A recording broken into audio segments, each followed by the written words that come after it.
मी 20 वर्षांची होते. पुढील शिक्षणासाठी माझ्या वडिलांनी मला माझ्या मामाकडे पाठवलं. माझ्या मामाने मात्र माझ्यासोबत असं काही केलं. मी आता 20 वर्षांची झाले होते.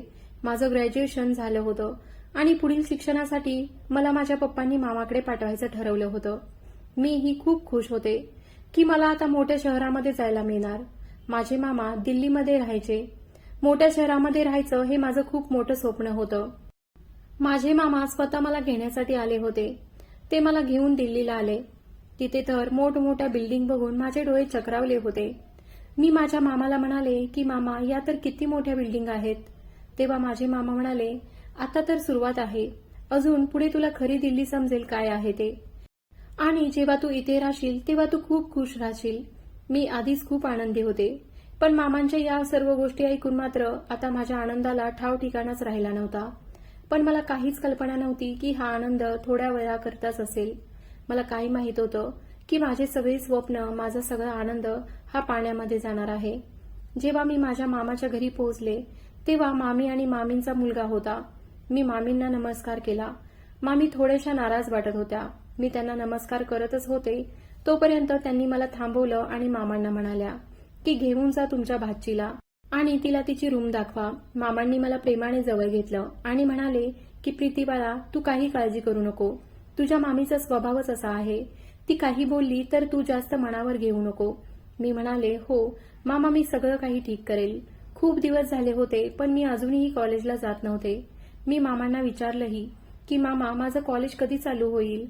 तेव्हा मामांनी त्या गोष्टीकडे दुर्लक्ष केलं आणि मला एकदा म्हणाले की मी कसाबसा घरचा खर्च उचलतो आणि तुझाही खाण्यापिण्याचा खर्च उचलत आहे आणि तू माझ्या मागे लागली आहेस. तुला माहित तरी आहे का इथे शिकण्यासाठी किती पैसे लागतात ते. हे बोलत असतानाच मामी रूममधून बाहेर आल्या आणि म्हणाल्या की हा घे झाडू आणि सगळं घर नीट स्वच्छ झाडून काढ आणि जास्त हुशारी दाखवायची गरज नाही. मग मी गुपचूप उठले आणि झाडू हातामध्ये घेतला. मी तिथे काहीच बोलू शकले नाही. मी सगळं काम केलं. आता मी त्या घरातली एक सदस्य नव्हे तर मोलकरीण झाले होते. आता तर मला माझ्या मामी आणि मामांनी दुसऱ्या घरीही मोलकरीण म्हणून कामाला पाठवलं होतं. मी माझ्या घरापासून इतके दूर होते की मी काहीच करू शकत नव्हते. मला माझ्या मम्मी पप्पांची खूप आठवण येत होती. एक दिवस मी पळून जायचं ठरवलं.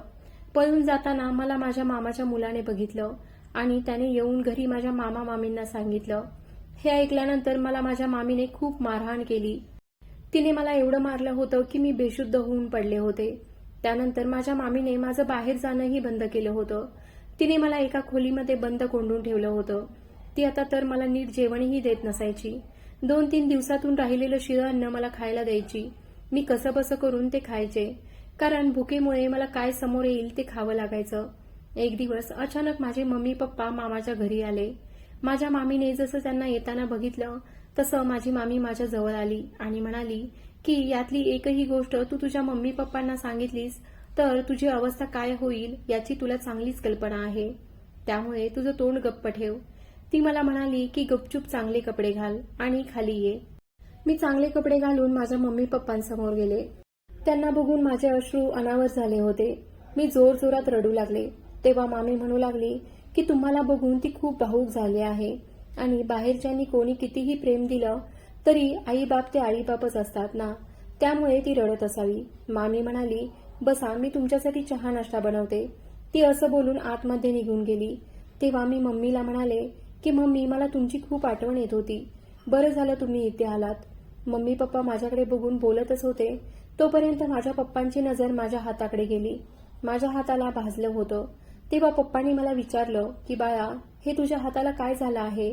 माझ्या तोंडातून शब्दही फुटत नव्हते. मी काहीच बोलू शकत नव्हते. मी खूप घाबरले होते.